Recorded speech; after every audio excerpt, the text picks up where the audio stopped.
Hello, my lovely listeners. I'm Dr. Mary Barson. And I'm Dr. Lucy Burns. Welcome to this episode of Real Health and Weight Loss. Good morning, lovely listeners. It's Dr. Lucy here on another wintry morning. And we have a great podcast in store for you today. Hello, Dr. Mary. How are you this morning? Very good, thank you, and very excited to talk about our podcast topic. It is June, it is Bowel Cancer Awareness Month, and today we are talking about red meat. Does red meat increase your risk of bowel cancer? It's interesting, isn't it? And if you ask probably 90% of the people in the street, they will reply with an emphatic yes. But today we thought we would just dissect some of the science, which is totally Mary's genius zone. She has an honours degree in biochemistry and has done lots of science and research in her time. So it's fascinating. I am so interested in the idea that even language around bowel cancer, and, you know, I was thinking about this the other day about how we call it bowel cancer or colon cancer, and everybody knows what that means. But when we're talking about perhaps health or wellness, we start calling it the gut. It's quite different. Nobody ever calls it gut cancer, but they are the same organ, the same, part of our body. But isn't it interesting? Different language for different sort of thoughts. It is like one is medicalised, bowel cancer, and the other one is, like you said, health and wellness, gut. But they are exactly the same. The conventional nutritional medical establishment perennially attacks red meat. I think it happens once a year or more often than that. There's some new study that comes out and then I get a whole lot of emails or Facebook messages, is red meat killing me? Should I stop eating red meat? And this happens a lot in nutritional science. And the truth is that the link between red meat consumption and cancer has never been strong. The evidence has always been weak. We are in such a interesting yet difficult situation with nutritional science at the moment, where nutritional science has set the bar really, really low in assigning causation to associations. Tell me about causation and association. What does that actually mean in layperson language? Great question. So association and causation are different but related things. So association is one event is associated with another, but it doesn't necessarily cause the other. So umbrellas, people carrying umbrellas is associated with rainy days. Does that mean that people carrying umbrellas causes rainy days? To be perfectly frank and honestly, nutritional scientists in this day and age might actually say that it does. That is how low the bar has been set with nutritional science. And I don't know how we got into this circumstance, how we got into this situation, but we are. So anyway, that's association. Well, I do think we know how we got in there, and part of it is that a lot of the studies were funded by companies that have a vested interest in the outcome. And I think the thing to remember is that research is really expensive. So who's going to fund a 5 or 10 or 20-year study who doesn't have some investment in the outcome? Yes, that is the sad but true state for much of medical research and nutritional research at the moment. So most of our nutritional research looks at what we call epidemiological data, which is it's not a set-up experiment. They don't get 500 people, put 250 of them in one metabolic ward and 250 of them in the other metabolic ward for 30 years, watch what they eat and then look at their health outcomes. That's like a scientific study. And for many obvious reasons, including the astronomical cost, that doesn't happen. Instead, nutritional scientists look at epidemiological data. So they just take a whole lot of people that are just out in the world living their lives under uncontrolled circumstances. So they're not, in a metabolic ward where every single ounce of their food is measured and weighed and studied. They're just out, just being humans. And then they give them questionnaires, nutritional questionnaires, and they'll ask these people who participate in this study, what have you eaten today, last month, this year, over the last 30 years? Like, there's all different types of nutritional questionnaires. And then they measure the health outcomes of these people, their rates of whatever they're looking at, high blood pressure, of heart attacks, strokes, cancers.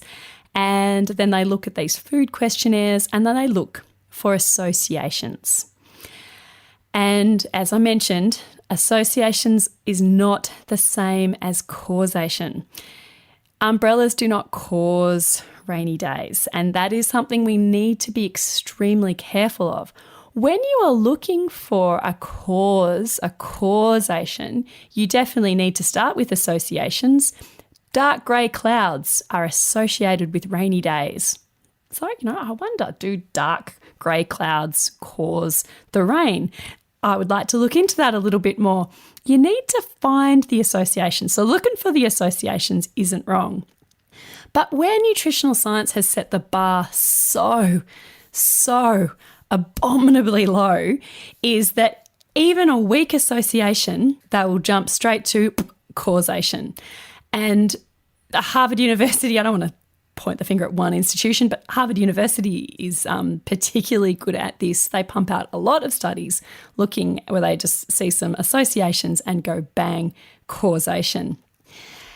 There is actually a reasonably robust set of rules that scientists should use to try and assign causation to an association. And that is, it's got a name, it's called the Bradford-Hill criteria. Bradford Hill was a scientist, an epidemiologist, who back in 1965 came up with these criteria for in what circumstances can one form an opinion that an association actually is the causation? How do you get from an association to a verdict of causation? And Bradford Hill was quite famous for his work with Richard Dole looking at cigarette smoking and cancer, lung cancer. And he was one of the first people to discover that there was a causation between cigarette smoking and lung cancer. There was definitely an association. And with his research, he then was able to show a causation. And there are 9 of these criteria. So the first criteria is looking at the strength of the association. So famously, chimney sweeps, back in the day when we had chimney sweeps, had almost a 200 times increase in rate of scrotal cancer than people who were not chimney sweeps. So 200 times. And that's pretty strong. And arguably, and I think quite rightly, Bradford Hill said that's pretty much strong enough on its own to make us think that there is a causation here. That if you're a chimney sweep, you're 200 times more likely to get scrotal cancer. But he applied all of the other criteria as well. And then it became pretty well established that there was a causal link between being a chimney sweep and getting scrotal cancer, which sucked for the chimney sweeps. And that was something that they legitimately needed to be worried about. But Bradford Hill, when he was doing his work on cigarettes, he noticed that there was 3 times the risk of heart disease in people who smoke cigarettes. And he wasn't convinced. He was like, well, 3 times the rate, still pretty weak. I mean, yep, sure, let's have a look into this. Let's try and apply some of the other criteria. But that's weak. I'm still not convinced that on the basis of that association that we can say that smoking is associated with heart disease. And of course, I mean, now we know that it is. But by his own criteria, he was sceptical. He was like, let's look into this. But he was sceptical. But nowadays, associations far weaker than that, far weaker than 2 to 3 times increased risk, the nutritional scientists will automatically apply a causation to. It's fascinating, isn't it? Like universities, as you mentioned, like Harvard, and they get their funding and their status on the number of research articles they get published. So again, they're wanting to have published products.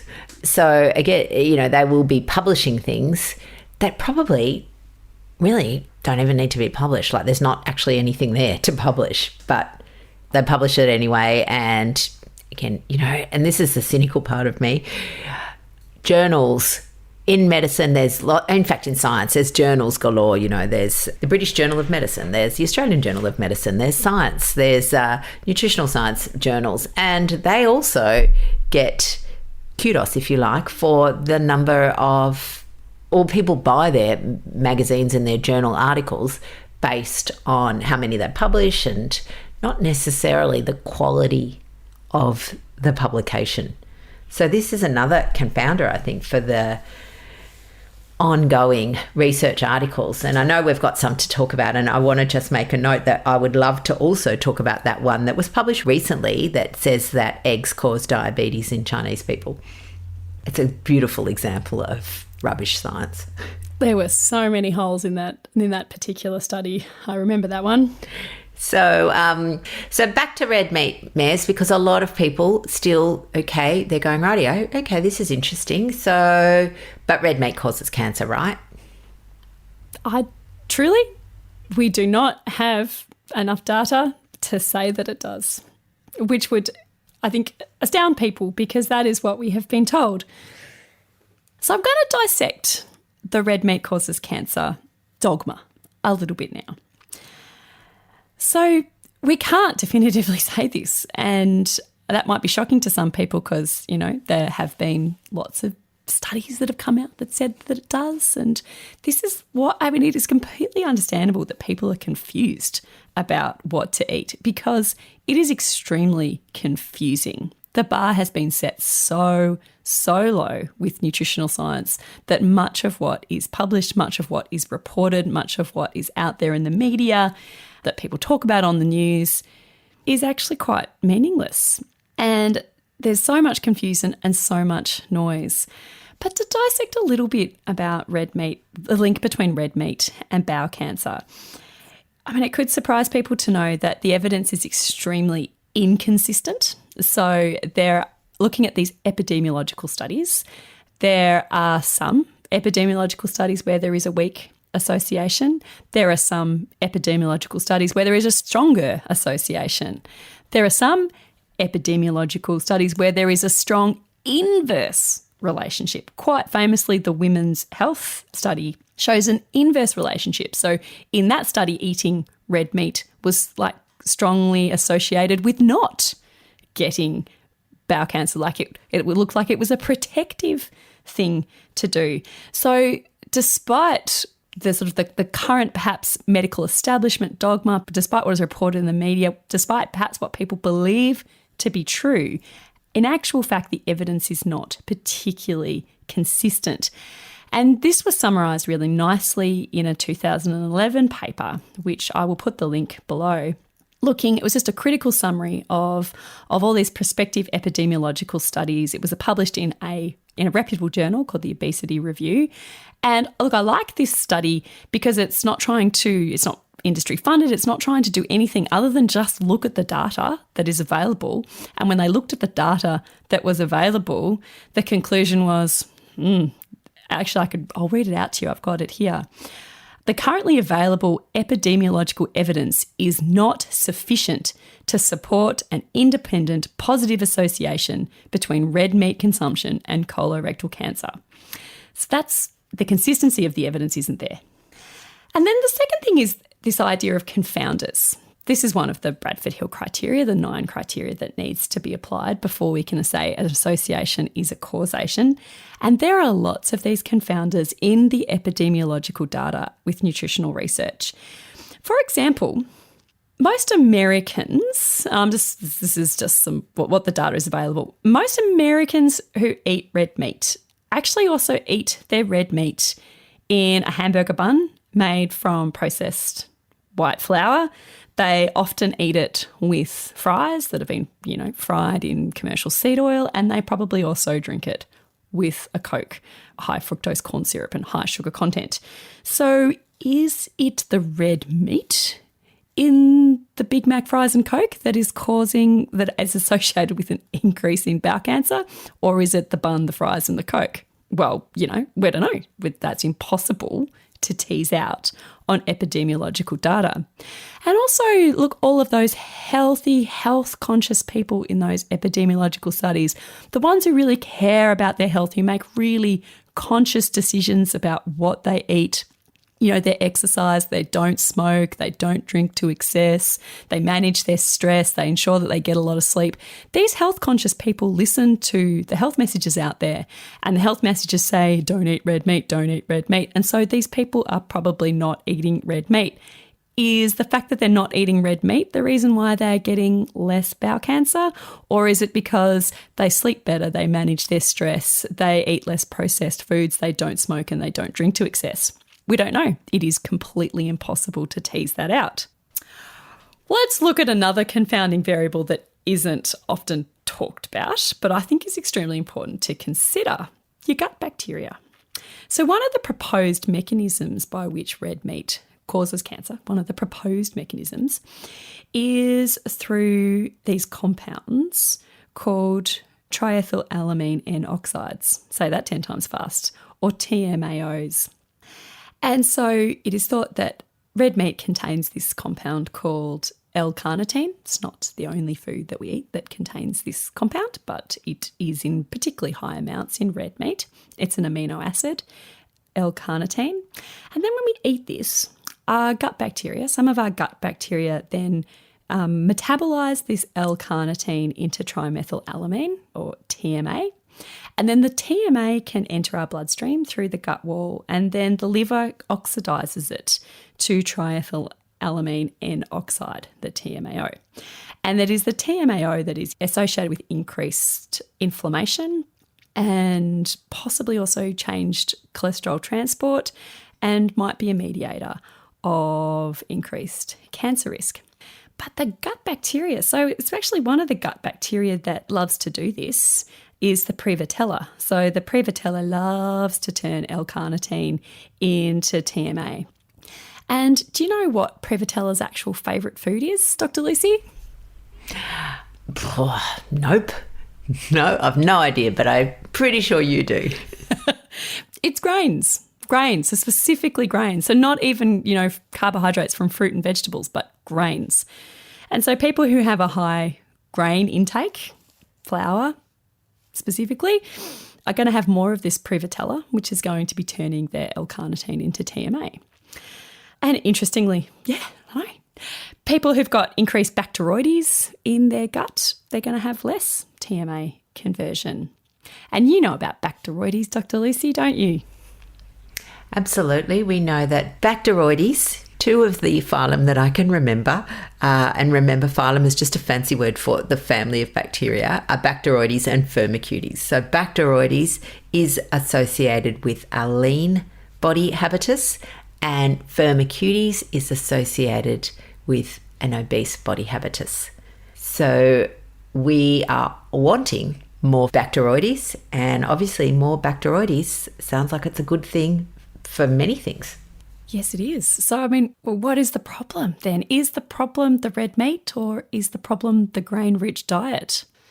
Yeah, we don't actually know. No, and I think the thing is that I'm getting excited now, because also Firmicutes, we know Firmicutes loves sugar or glucose. So it's a little less discerning. It eats any old glucose that's floating around. But certainly if you've got lots of grains in your diet and excessive sugar, and then you're going to have a lot of Firmicutes and not many Bacteroides. That's right. So the role of our diet more generally, and the role that it plays in our gut health more generally, is probably extremely important. And this is the problem with cherry picking these weak associations. You just pick one food group, poor old red meat that, humans have been eating for millennia. Since before we were even humans, this food has been a normal part of our diet, that arguably our gut is perfectly adapted to eating meat, that we are we are omnivores. This is the food that we evolved to eat. And you just cherry pick out this one piece based on weak data from epidemiological studies, which are problematic in the first place, and turn it into a blanket recommendation: eat less red meat. It has serious problems. And I really feel for everyone out there who is really confused. Do you know what, Maz? The other thing is with epidemiological studies that are relying on people filling in food journaling. So our membership for June, the challenge this month has been food journaling, not food journaling in the traditional sense where you have to, write down, I ate 3 pieces of tomato and, 2 lettuce leaves and 100 grams of chicken. What it is more about the feelings and associations with food. But what we talked about was that food journaling as a tool for dieting, air quotes, in the past has really been about this very rigid documenting of your 2 pieces of tomato, etc. And how lots of us used to lie on our food journals. We wouldn't put down stuff that we thought was, and again, I'm using my air quotes, naughty, because we didn't want anyone to judge us. So again, if there is this concept that there is a particular outcome, we have this often subconscious bias to not actually be truly honest in food journaling. So again, it just adds that other layer of complexity to epidemiological studies where we're relying on people, not only to remember what they eat, but also to be honest. And even sometimes, even if they think they're being honest, they have this subconscious bias to putting down what they think the person wants them to put down. They are notoriously unreliable. So, Maz, we're now hearing that the science is not super robust. So, where does this leave us? What should we be doing? An excellent question. The science is not super robust. What I tell my people, our wonderful patients and clients and people who are in our community, is that given the slightly frightening things that are said in the literature about various foods, we've discussed why you don't need to believe every frightening thing that is said about various foods, but we are not comparing apples with apples. This is very much an apples and oranges sort of affair, because these epidemiological studies are looking at people typically on a standard American diet, a standard Australian diet, a Western sort of highly processed diet. They're not looking at people who are eating real food diets. So the weakly associated frightening things that they're saying can't relate to people that are eating a real food diet. And as we encourage our people who have weight loss goals or who have got metabolic disease to eat a low carb real food diet, it definitely doesn't relate to that. There are sort of the mechanisms by which it is thought that red meat, for example, causes cancer are probably ameliorated by eating a real food diet. So, not eating grains and having an unprocessed diet results in a healthier, more balanced gut microbiome, which is probably very protective. It is possible that all those associations are confounded by a high sugar intake, by a highly sort of processed food intake, and that is ameliorated by eating a real food diet. And also the fact that, other real foods interact with other real foods in this sort of synergistic and healthful way. For example, let's talk about some of the mechanisms by which people think red meat might cause cancer. So the heme iron in red meat is a gut bacteria can break it down to some compounds which can be a bit damaging, cytotoxic. They sort of damage cells, which might damage the lining of the gut. But if your gut is otherwise healthy and well, then maybe, that isn't a problem at all. And vegetables. So we encourage people to eat vegetables. They've got wonderful, all different kinds of phytochemicals with them, such as indoles and others, which can really suppress the damaging effect of some of the compounds that we can get from our meat. There's this whole concept of food synergy, that when we're eating real whole foods, all of the foods kind of work together to support our health. When we eat the food that we've evolved to eat as omnivorous animals, meat, eggs, nuts, seafood, vegetables, fruit, these things, it all works together in this synergistic way to support our health.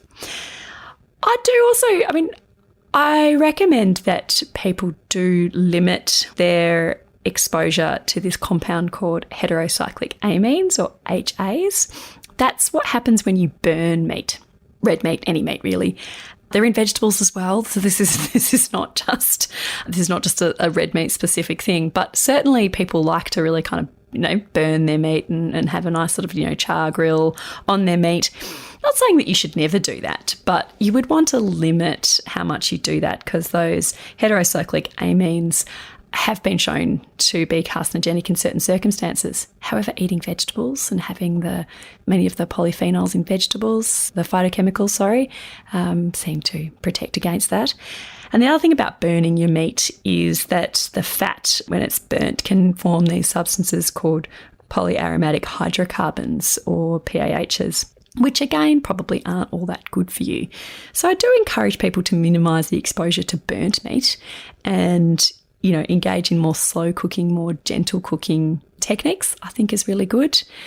But the take-home message here, beautiful people, is real food. And it passes the common sense, the common sense test. Real food. Yep. Real food, minimally processed. And again, it's tricky. I think the world of bacon, salami and cabana is a murky world, because there is various ways to process those products, and some of them are processed cheaply with lots of chemicals and additives to them, and others are done in a more traditional, like a providore sense, where there's less chemicals added to them. They're just maybe gently smoked over days, or some of those things. So even within those processed meats, you're not comparing apples and oranges. So it goes back exactly to our mantras: real food, low carb, as minimally processed as possible, with the best quality that you can afford. It is not a bargain because something's cheap. It's cheap for a reason. And as I like to say, we're not green shopping bags. We're Gucci. So maybe Gucci's not even that good. I don't even know. I'm not a handbag lady. But buy the best quality that you can afford. Yeah. Shop the perimeter of the supermarket. Buy single ingredient foods. Foods that contain one ingredient: broccoli, meat, butter. That's right. You're unlikely to get into too much trouble if you do those two things. Shop the perimeter, single food ingredients. Real food supports our health. It's what we're meant to eat. And sadly, we're in a situation where we need to tune out this background noise and this fear-mongering, trying to convince us that real food ingredients are damaging to our health. Right. I think that's enough, Mares.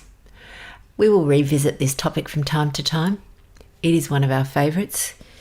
Gut health, bowel health, colon health. Nutritional science. And again, as Bowel Cancer Awareness Month, we would finish with the idea that bowel cancer exists. And it is a preventable disease. You can have screening. Screening is recommended certainly for people over 45, or if you have a strong family history, even earlier.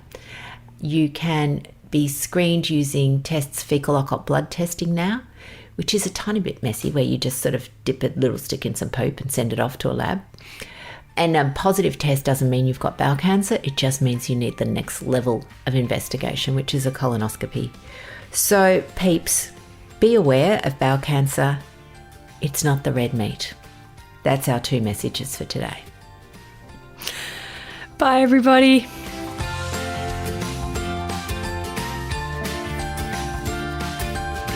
So, my lovely listeners, that ends this episode of Real Health and Weight Loss. I'm Dr. Lucy Burns. And I'm Dr. Mary Barson. We're from Real Life Medicine. To contact us, please visit rlmedicine.com. And until next time, thanks for listening.